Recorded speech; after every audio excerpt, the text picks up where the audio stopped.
All right, today we're going to decode the secret language of your body. We're diving into a really powerful therapeutic approach called deep brain reorienting, and we're going to uncover the silent conversations happening inside you, especially when you're feeling stressed out. Think about it. Have you ever literally jumped when a door slams shut? Or maybe you felt your shoulders creep up to your ears during a tough conversation. That sudden freeze, that little flinch, it feels completely automatic, doesn't it? Well, here's the thing. It is automatic, and there's a really profound reason why our bodies do that. So, these physical reactions, that's what we're talking about when we say the body's unspoken language. These aren't just random twitches. Nope, they are messages sent from the most primal, ancient parts of our brain, and they're telling a story that our conscious mind might not even be aware of yet. And here's what's really wild, the timing of this whole thing. This is all happening way down at the neurobiological level, deep inside our brainstem, our survival command center. It triggers these muscle tensions as a protective reflex, and it does it milliseconds before our thinking brain, the cortex, even has a chance to figure out what's going on. It's a completely hardwired survival instinct. Okay, so if our bodies are constantly sending out these signals through tension, how in the world do we learn to listen? Well, this is exactly where deep brain reorienting, or DBR for short, comes into play. It's a therapeutic model that's specifically designed to tune into these physical signals, not to shut them down, but to actually understand the crucial messages they're trying to send. So, at its core, DBR is all about that head body relationship. It uses something called orienting tension, which is just that very first physical feeling that pops up when there's a trigger, and it uses it as an anchor. The real key here is observation. The goal isn't to force anything, but to just create the space where the body's own natural healing process can finally get back on track. To really get this, we've got to talk about a core idea in DBR: bracing. I absolutely love the subtitle here: the body's protective brake system. I mean, think of it just like that. It's your nervous system slamming on the brakes to protect you from what it thinks is danger, or just too much to handle. And listen, this is a really important distinction. We're not just talking about the general tension you might feel after a long, stressful day. Bracing is a very specific, totally involuntary muscular response that's tied directly to a trigger. It's a key clinical term in this whole approach. See, the key thing to remember is that bracing is a reaction. It only shows up when it's triggered by something specific, and its whole job is to guard you. Now, that threat could be anything: a loud noise, a difficult memory, even a subtle change in someone's tone of voice. The body braces against it to try and keep you safe. Okay, but it gets even more detailed than that, because bracing isn't some one-size-fits-all response.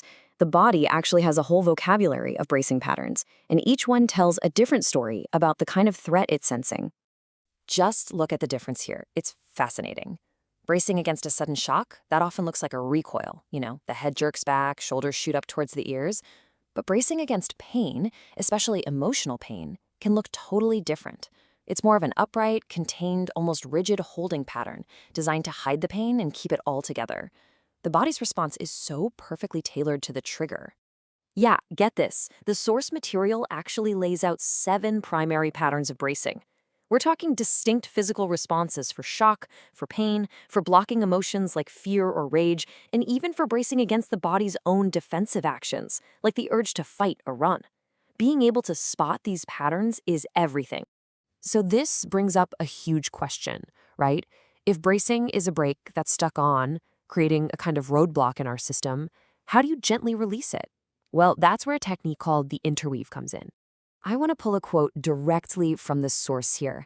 I want you to focus on that word, dismantle. See, an interweave isn't about powering through a block. It's a super precise and gentle intervention that's designed to carefully take apart the specific physical pattern that's holding everything in place, which then allows things to start moving again. And the way it works, it's actually pretty elegant.